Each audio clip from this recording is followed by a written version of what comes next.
Alors bonjour. Voilà, aujourd'hui donc on va travailler sur un autre TP qui concerne tout ce qui est accès à distance à un serveur ou à un client. Hein. Donc on peut toutefois donc accéder à un ordinateur distant. Donc vous savez déjà qu'on peut travailler avec plusieurs protocoles. Donc on a Telnet, un protocole connu pour se connecter sur donc sur les équipements réseau, tout ce qui est donc routeur, switcher, etc. Aussi donc on a des accès à distance avec FTP pour héberger les sites web par exemple. Il y a aussi RCP, donc on l'utilise encore moins, c'est pour se connecter sur des terminaux distants aussi. Mais tous ces outils-là, ils ne sont pas donc sécurisés, donc on a un grand problème de sécurité. Donc on peut, c'est-à-dire passer en clair tous les données avec ces protocoles-là. Donc on peut subtiliser les données et aussi les mots de passe. Ok, donc c'est pour ça en fait aujourd'hui on a décidé de travailler avec un outil, si vous voulez, plus sécurisé et qui est déjà très très utilisé en fait, c'est l'accès avec SSH. Donc en fait, certains d'entre vous travaillent déjà avec SSH, donc vous avez l'habitude d'installer donc un package sur Linux qui est OpenSSH-server et après vous pouvez accéder avec SSH sur votre équipement, mais vous utilisez des mots de passe, c'est-à-dire vous mettez SSH l'adresse IP de votre ordinateur et donc vous utilisez un mot de passe pour y accéder. Donc aujourd'hui on va faire autrement, on va utiliser donc les paires de clés, donc une méthode différente. Donc c'est si vous voulez, donc c'est une méthode d'authentification qui repose sur la cryptographie asymétrique, la cryptographie asymétrique par utilisation du couple de clés privées et clés publiques. Et donc en fait l'utilisateur client peut accéder sans utiliser des mots de passe. Donc pour cela en fait on va générer des clés et donc plus précisément donc un couple de clés qui est donc deux clés, une clé publique et une clé privée. Donc on va aussi utiliser pour cela des algorithmes qui existent, il y a des algorithmes qui peuvent nous créer ces paires de clés. Donc je cite, donc la liste elle n'est pas très très longue, mais je cite surtout des algorithmes comme DSA et RSA. Ok. Ben, on va commencer tout de suite pour voir qu'est-ce que ça va donner à la fin. Alors j'ai devant moi deux machines. Hein. Donc un serveur et un client, donc j'ai fait exprès de mettre le nom ici serveur et ici un nom client. Ok, et on va voir comment on va accéder sur la machine serveur sans utiliser de mot de passe et en utilisant les paires de clés en question. Ok. Donc qu'est-ce qu'il nous faut? Donc on va essayer par le côté client. Alors j'ai mis les deux serveurs. Voilà. Ici c'est client. Et ici c'est serveur. Voilà. Donc ici donc j'ai un utilisateur qui s'appelle Hostbox client. Ok. Et donc ici j'ai un utilisateur qui s'appelle Grassa et serveur. Donc l'idée ici c'est de générer des clés dans la partie client, dans le si vous voulez dans le terminal ici la partie client, et ces paires de clés en fait ils vont être composées d'une clé privée et une clé publique. Et donc la clé privée, on va la laisser ici sur le terminal client. Et la clé donc, publique, on va la mettre ici sur le serveur. Comme ça, en fait, on va pouvoir accéder avec la clé privée sur le serveur qui contient déjà la clé publique. Donc, c'est en fait, si on peut donner un petit exemple. La clé privée, c'est votre clé à la main pour accéder à la maison. Et votre clé publique, si vous voulez, c'est la partie donc alors que je trouve le voilà, donc la cadenas. Donc supposons ici que vous avez votre clé, c'est votre clé privée, et de l'autre côté c'est une cadenas à laquelle en fait vous allez utiliser la clé pour l'ouvrir. C'est pour ça en fait, c'est ça l'approche. Donc voilà, donc qu'est-ce qu'on va faire ici? Donc tout d'abord on va essayer de créer les paires de clés dans le côté client, ici dans le côté client.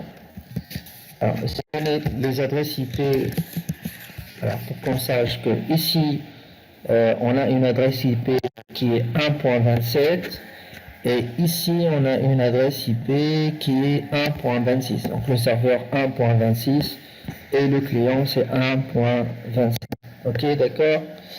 Donc dans le côté client, donc on va créer les paires de clés. Pour cela en fait on va utiliser SSH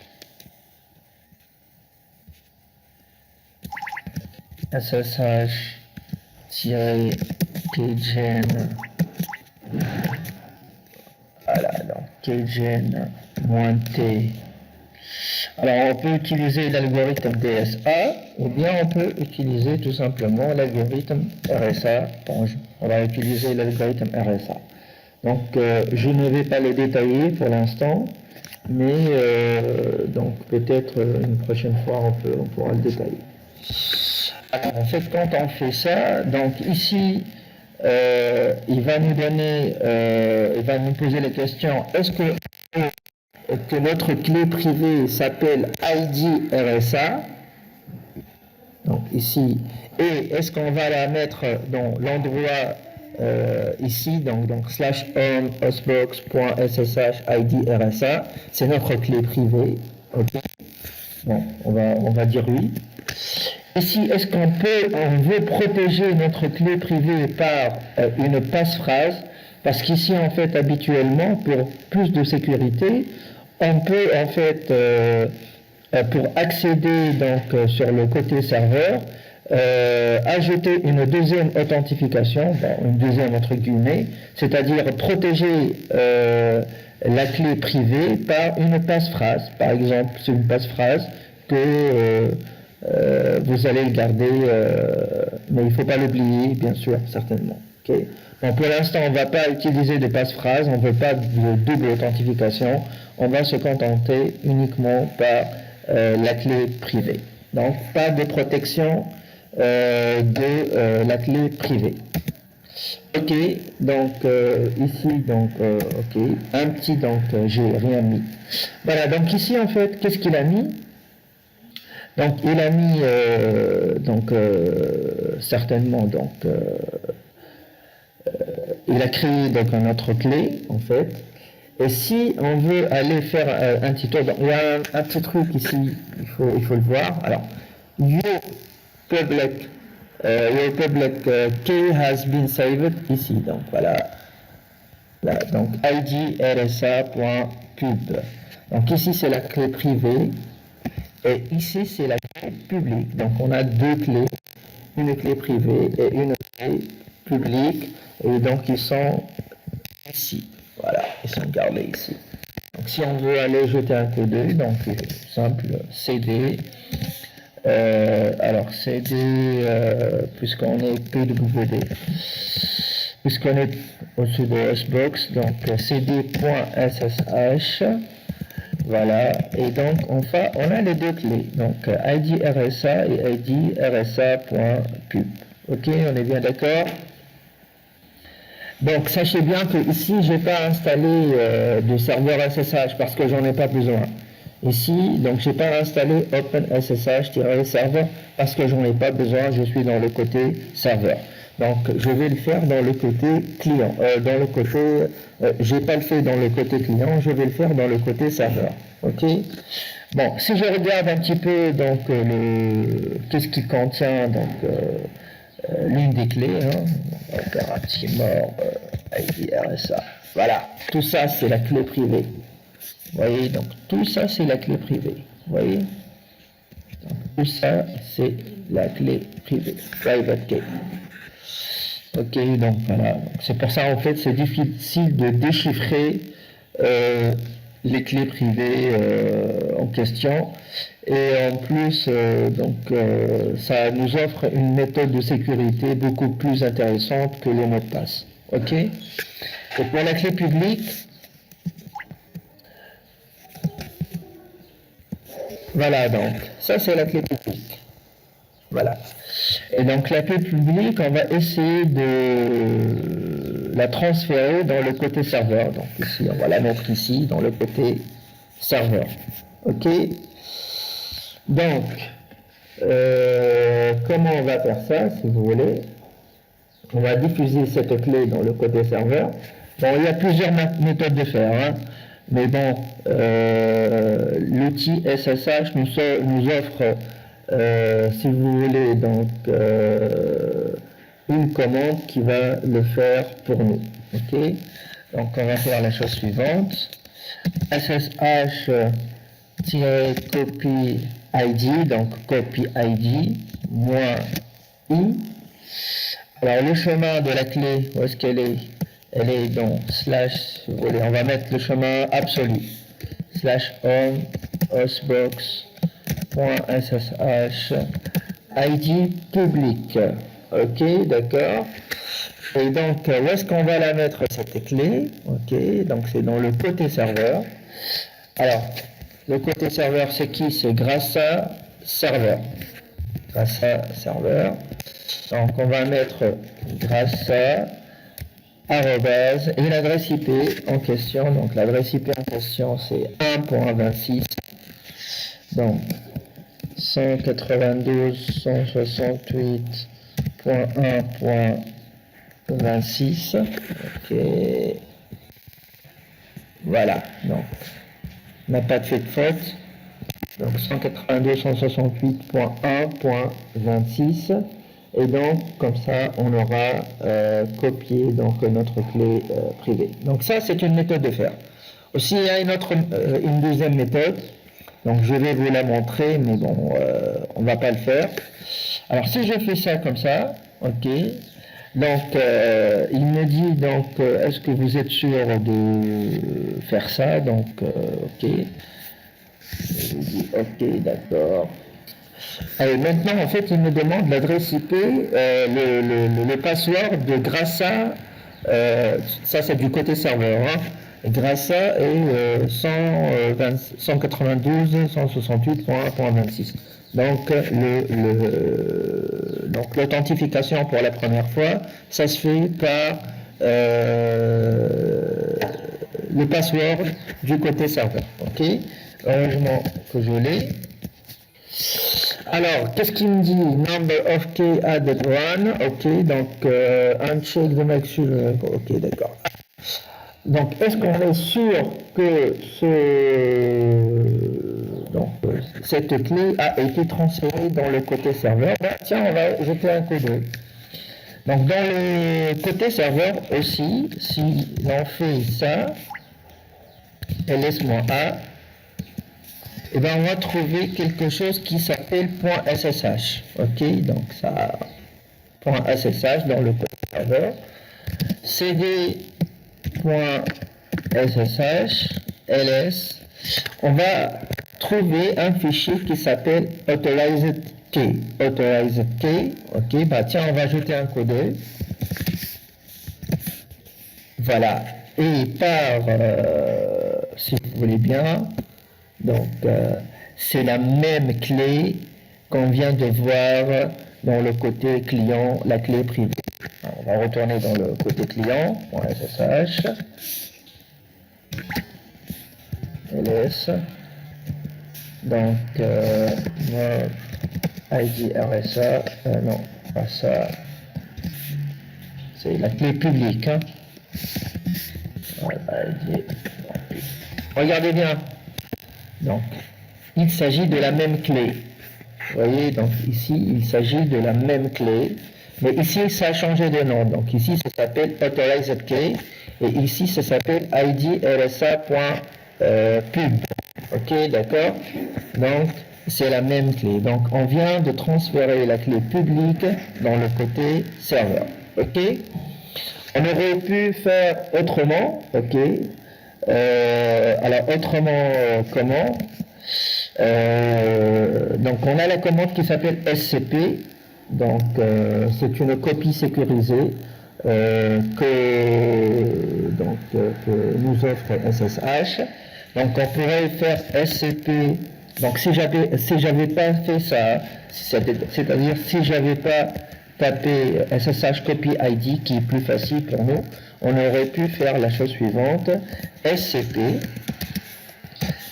/home hostbox.ssh idrsa.pub, ok, d'accord, grâce à donc at 192.168.1.26 il me semble, ok, d'accord. Et en fait, où est-ce que je vais mettre ça, si vous voulez? Je vais mettre ça 2 points. Donc slash home.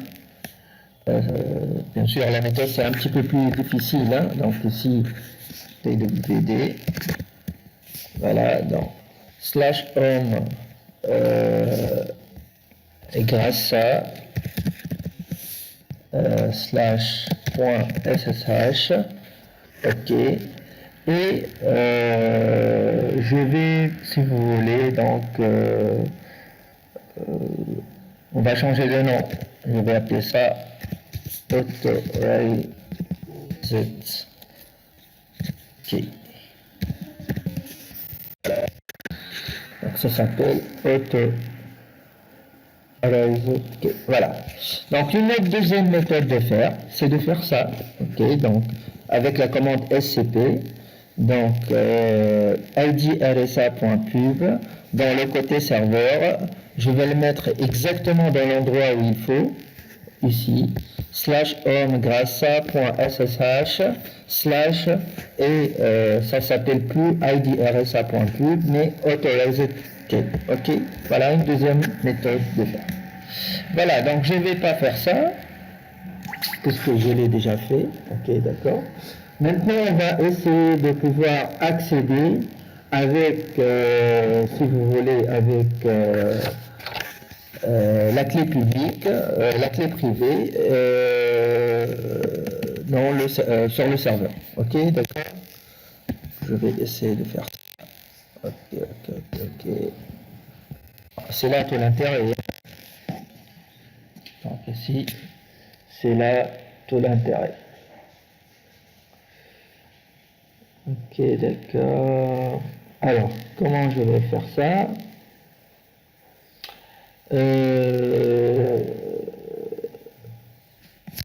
Donc, ici, je fais ça. Ok, d'accord. Okay. Donc, si je fais SSH, SSH, grâce à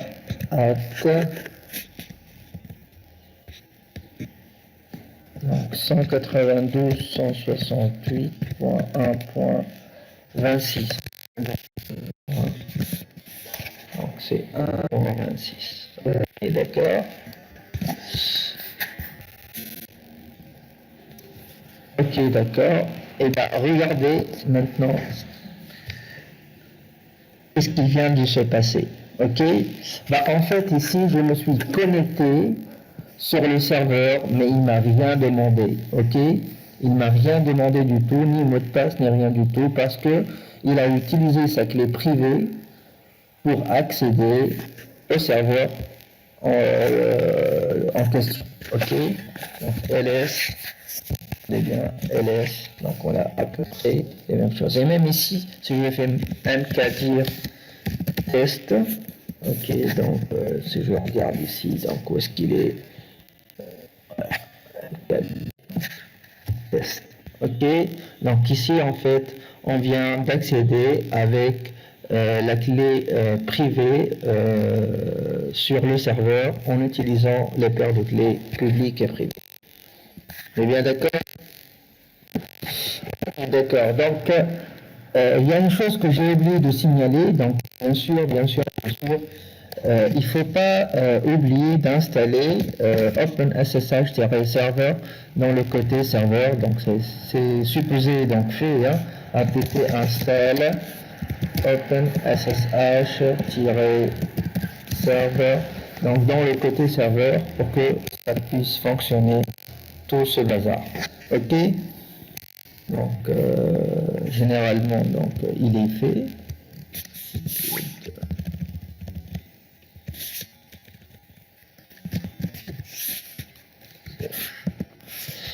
Voilà, donc il est installé. Ok. Bah, tiens, on va essayer de regarder un petit peu le fichier de config de ce package. Alors, si je fais... je vais accéder en mode root, ça sera mieux pour nous. Alors, nano slash etc ssh dconfig. Voilà, donc le fichier de config, ça s'appelle ça. Donc slash etc, donc ssh d-config. Ok. Donc ici, vous voulez, donc on a plein de choses. Ok. Alors en fait, est-ce que on va utiliser... Alors, par défaut, en fait, on utilise le port 22 pour y accéder. Mais ici, en fait, on peut toutefois changer de port. Par exemple, 2.2, 2.2. Voilà, par exemple. On peut changer de port. Pour plus de sécurité, on peut changer de port. On ne veut plus accéder sur le port, si vous voulez, les no ports pour accéder donc aux services qu'on connaisse. Donc les Elnoport, c'est au-dessous de 1024. Donc on peut utiliser donc un port qui est supérieur à 1024 et pour plus de sécurité. Autre chose, on peut ne pas, par défaut si vous voulez, donc le root ici ne peut pas accéder en mode SSH. Ok? Bah, en fait, ici, par défaut, pour éviter donc les risques de piratage et des utilisateurs mal intentionnés, donc on désactive carrément l'accès root pour SSH. Alors, il suffit de faire la chose suivante pour accéder, pour permettre à root d'accéder via SSH. Donc, je fais tout ça. Permit root login, ok. Et je fais ça, tout simplement. Ok. Donc ici le root il aura accès accès SSH. Ok. Voilà, donc il y a plein de choses. Alors en fait, qu'est-ce qu'on a d'autre? Voilà. Par exemple, ici, X forwarding yes. Ok. Donc ici en fait je peux ouvrir des fenêtres sur le côté client, ici sur la partie cliente, qui appartiennent au serveur. Parce que j'ai en fait la bibliothèque X11. Donc X11 par exemple, je peux ouvrir les fenêtres qui appartiennent, si vous voulez, au côté serveur. Je peux les ouvrir dans le côté client. Ok, d'accord? Ah, tiens, on va essayer de tester un petit peu tout ça. Je vais sauvegarder. Alors, je sauvegarde. Ok. Je fais un petit restart. pc init.d ssh restart. Ok, super. Alors, ici, en fait, on a changé de port, si vous vous rappelez. Ok, donc je vais sortir. Ok, alors si je fais ça, je ne peux pas me connecter. Donc, par défaut, je ne peux pas me connecter. Pourquoi? Parce que j'ai changé de numéro de port. Ok, alors pour ce faire, en fait, il faut faire la chose suivante. Donc, moins P et le port de 2, voilà. Et voilà, donc j'arrive à me connecter tranquillement, sans problème. Ok. Donc, qu'est-ce que je peux faire de plus? Par exemple, se connecter avec root. Ok. Bah, pour se connecter avec root, donc il fallait faire la même chose, c'est-à-dire il faut créer une paire de clés et prendre la clé publique et la mettre dans, si vous voulez, dans slash root slash .ssh slash authorized key, ok, et pour pouvoir se connecter avec root. Donc ici, en fait, j'ai permis à root d'utiliser donc l'accès à distance, mais pour l'instant, on n'a pas de clé publique ni de clé privée. Maintenant, en fait, si je veux me connecter avec root, il va me demander un mot de passe. On va le faire. Si vous voulez, je vais faire ça. Donc, si je fais ça, root. Bon, ok, bien sûr, mon P1. Parce que ça s'applique pour tout le monde, le numéro de port. Ok. Et ici, il me demande un mot de passe. C'est tout à fait normal parce que je n'ai pas utilisé de paire de clés. Il fallait faire la même chose qu'auparavant. Donc ici, voilà. Donc ici, je suis root. Ok, d'accord. Voilà, donc qu'est-ce qu'on peut rajouter de plus?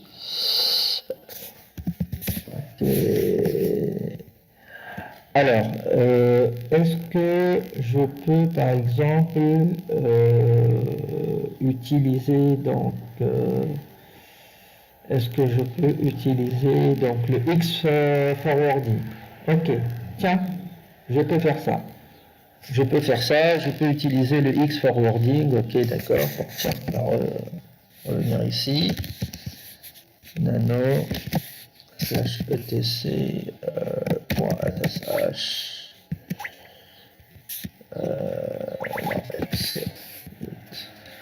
nano slash etc.ssh non ssh, je suis désolé, ssh, qu'est-ce qui se passe? Ok, nano slash etc ssh et ssh déconfig. Voilà. Ici, je vais faire la chose suivante. Soit je laisse 22, soit je désactive, et par défaut, c'est le port 22 qu'on utilise. Ok? Voilà. Ok, SSH.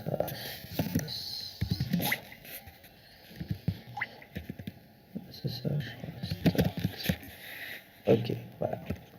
Regardez bien, hein, ici, donc voilà, j'ai désactivé le port, donc par défaut, c'est le port 22 qu'on va utiliser. Alors, pourquoi je fais ça? Donc, juste, je vais tester le X forwarding. Alors, maintenant, je vais faire ça, voilà. On n'a plus ça. Okay. Voilà, ici, je me connecte normalement, sans problème. Ok, d'accord. Maintenant, je vais rajouter moins X. Ici, je vais rajouter moins X. Alors, ici, en fait, habituellement, si je fais ça, c'est-à-dire je vais autoriser d'ouvrir des fenêtres, des applications à distance qui utilisent la bibliothèque X11, qui est en fait tout ce qui est donc graphique. Ok, par exemple, ici, je pourrais faire de graphique ici. Xclock, ok, Xclock.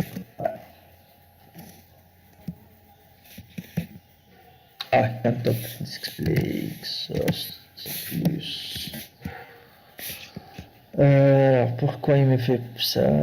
Exhaust plus. Exhaust plus. Pourquoi il me fait ça? Pourquoi il fait ça? Pourquoi il fait ça? Alors ici en fait je me suis trompé, donc il fallait se connecter avec moins grand X et non pas avec une petite X. Donc moi j'ai fait ça, donc non ça c'est faux. Donc SSH moins grand X, ok. Voilà, maintenant on a une accès graphique sur l'entité serveur, ok. Donc ici donc je suis sur le serveur grâce à donc serveur. Alors si je fais par exemple Xclock, ok, et ben voilà, donc ici, j'arrive à ouvrir Xclock. Et donc c'est ce Xclock ici que j'ai pu ouvrir, ok. Donc je peux même faire par exemple Firefox, ok. Voilà, donc ici en fait, ici donc je suis sur le côté serveur. Attention, je suis sur le côté serveur. Voilà, donc par exemple, ici, si j'ai accès Internet que sur le côté serveur et j'ai pas accès Internet sur le côté client, bah, ça sera utile de faire ça. Donc comme ça, je pourrai naviguer dans le côté serveur sans problème. Ok. Ou bien une idée que je fais souvent en fait. Le débit sur le côté serveur il est plus intéressant que le débit internet sur le côté client. Donc ce que je fais, c'est que je me connecte avec SSH moins grand X ou bien en côté même sur le côté Windows on peut le faire hein, avec PuTTY, on peut se connecter avec sur le serveur et je fais la chose suivante. Donc ici donc je me connecte sur le côté serveur parce que j'ai plus de débit, donc je peux naviguer normalement sans problème. Ok. Voilà, donc maintenant en fait vous savez comment créer des paires de clés. Vous savez comment accéder, changer de port. Vous savez comment donc accéder en mode graphique sur le côté serveur. Donc ici j'ai travaillé avec deux machines sous Linux. On pourrait toutefois donc travailler avec le côté Windows, le client côté Windows et le serveur côté Linux. Donc avec l'utilitaire que vous connaissez déjà, PuTTY, ok. Donc alors en fait, juste je précise. Donc je crée donc la chose suivante. Donc je vous montre, hein, juste je vous montre, je ne vais pas le faire. Donc par exemple, donc, je vais laisser tomber ça. Donc j'ai uniquement ça, ok, d'accord. Alors je vais faire petit, ok. Alors ici, qu'est-ce que je vais mettre? Je vais mettre grâce à donc arrobase 192.168.1.26, ok, d'accord. Ça c'est si vous voulez donc mon côté serveur.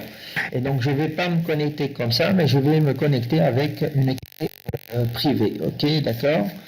Donc je vais dans le côté SSH et la partie donc authentification, donc je vais uploader donc ici private key file for authentication.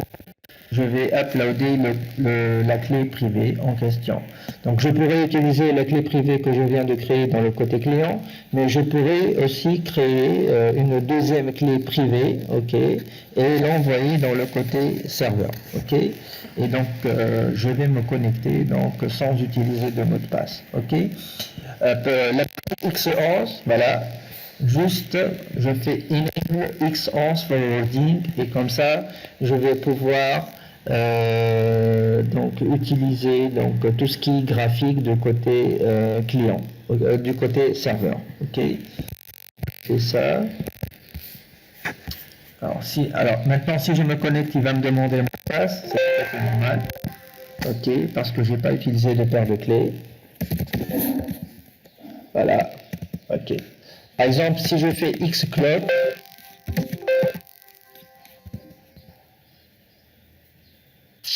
alors, quand Open Display, donc ici, il me refuse de faire ça. On verra ça pourquoi. Donc, pourquoi tu me fais ça? Ok, donc je vais faire ça. Alors, je suis en train de réfléchir. Est-ce qu'on peut créer une clé? Tiens, on va créer une paire de clés.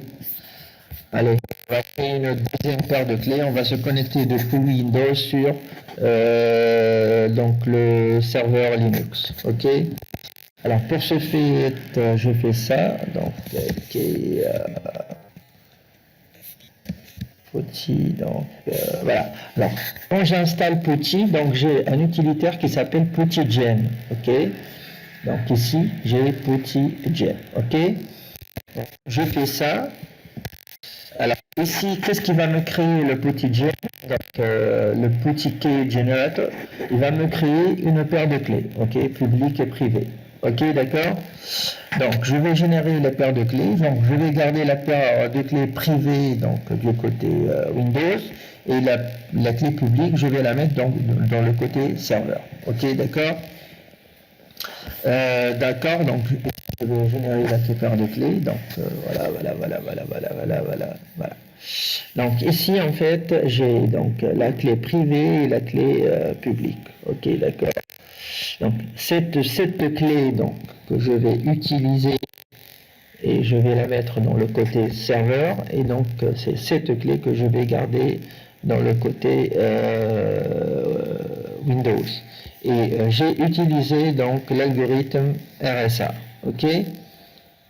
Donc j'ai utilisé donc le même algorithme RSA. Ok, d'accord. Alors je vais sauvegarder donc mes clés. Ok. Ces clés sans mot de passe, sans passe-phrase. Donc ici, donc ici, il me dit si je veux accéder avec un passe-phrase. Tiens, on va utiliser un passe-phrase. Par exemple, bonjour. Voilà. Ici,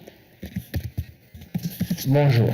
Ok, donc j'ai utilisé donc une protection sur la clé privée. Ok. Donc je vais sauvegarder ma clé. Donc je vais dans le bureau. Je vais appeler ça clé privée. Ok, clé privée. Ok, clé privée. On va appeler ça clé privée. Ok, 2021. Allez. Clé privée 2021. Clé privée 2021 et dans le bureau.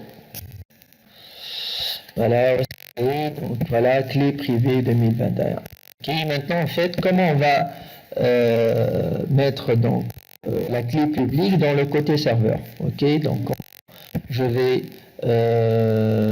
mettre ce fichier, donc cette clé dans le côté serveur. Et il me dit public key for passing into OpenSSH authorized key. Donc il faut que ça soit dans authorized key. Ok.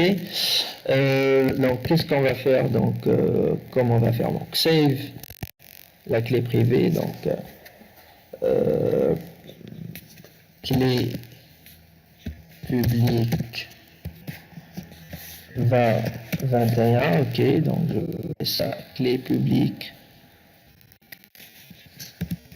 2021 et je vais mettre ça dans le bureau, ok, d'accord, voilà, donc ici, ça c'est la clé publique et donc c'est celle-là que je vais la transférer dans le côté serveur, ok, c'est celle-là, donc c'est juste un fichier,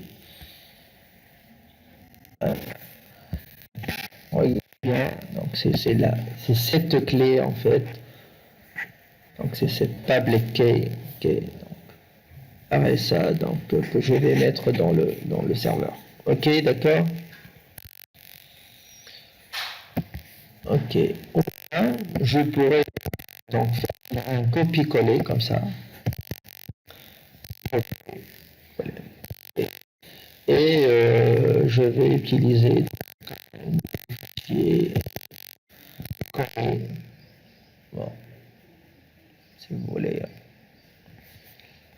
c'est ça, le faire comme ça, avec une patte.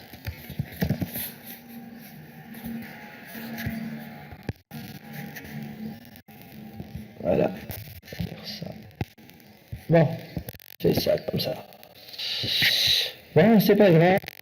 Je ne sais pas si ça va marcher comme ça, mais bon, bah, on va rester sous, donc clé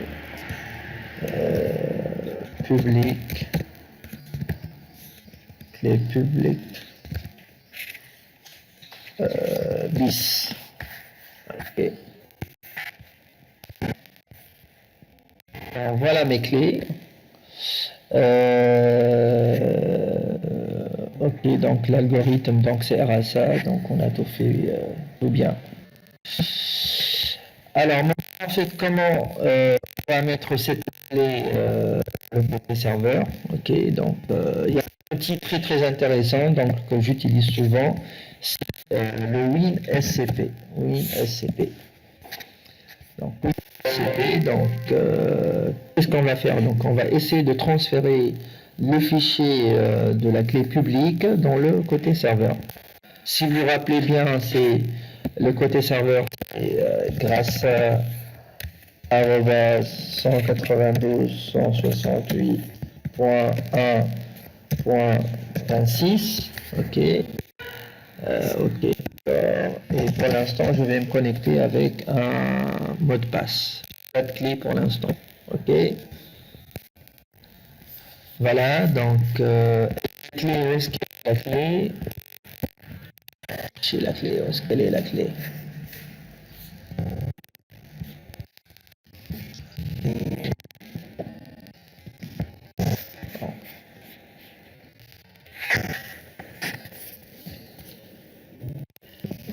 Qu'est-ce qui se passe?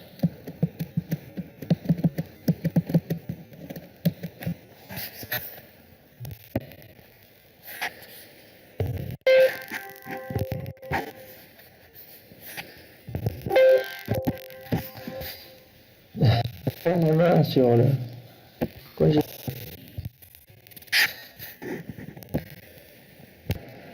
donc je reprends. Donc 192, 168, 168.1.26. Donc grâce à voilà. Donc ici, on connecte sans problème. Maintenant, où est-ce qu'elle est la clé publique? Dans bureau. Qu'il est bureau, est-ce qu'il est bureau? Voilà. Oh. Et donc voilà ma clé publique. Non, ça c'est la clé privée. La clé publique, elle est là. Voilà. Ici c'est la clé publique, je vais la mettre ici. Et ici, donc, la clé publique bis, je vais la mettre ici. Ok, d'accord.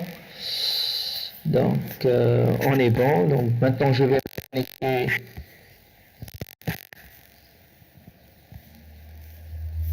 Je vais me connecter ici. Non, bon, non, pourquoi pas, non.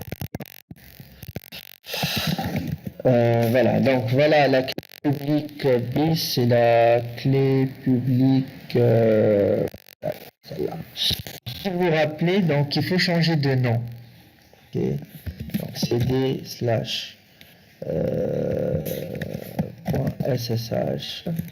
Et ici en fait, donc il faut changer de nom. Il faut que ça s'appelle authorized key. Ok, donc c'est pour ça en fait ce que je vais faire. Donc je vais mettre la chose suivante. Je vais faire donc move la clé publique 2021 donc .ssh et je vais appeler ça authorized key. Ok, cd.ssh ls more authorized key. Donc voilà, ça c'est ma nouvelle clé. C'est celle-là, c'est ma nouvelle clé que je viens de créer. Ok, bon, on va essayer de se connecter avec Putty avec la clé privée. Ok, voilà, donc je vais venir je vais faire petit. Alors,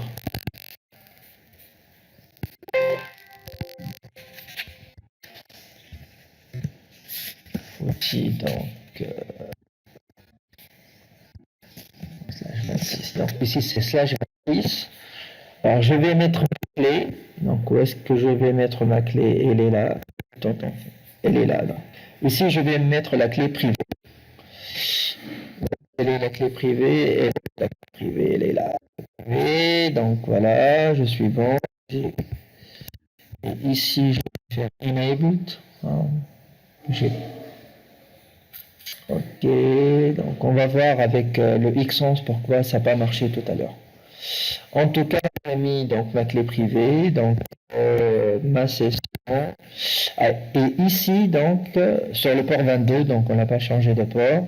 Et ici, donc, en principe, ça devrait marcher. OK. Alors, accès refusé. Alors, pourquoi il me dit accès refusé? Pourquoi il me dit accès refusé?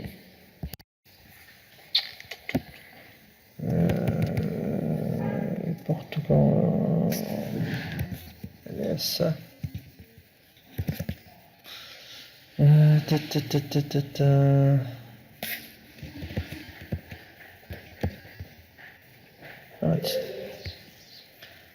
On va essayer avec cette clé. Donc, on va essayer avec cette clé. Hein. Alors, là, pourquoi ça n'a pas marché.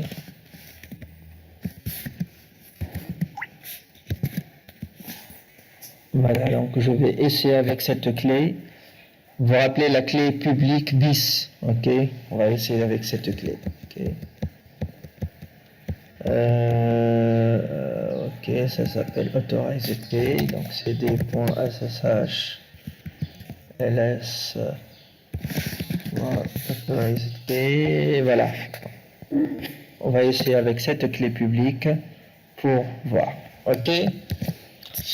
Donc, je vais revenir à ma petit, donc petit.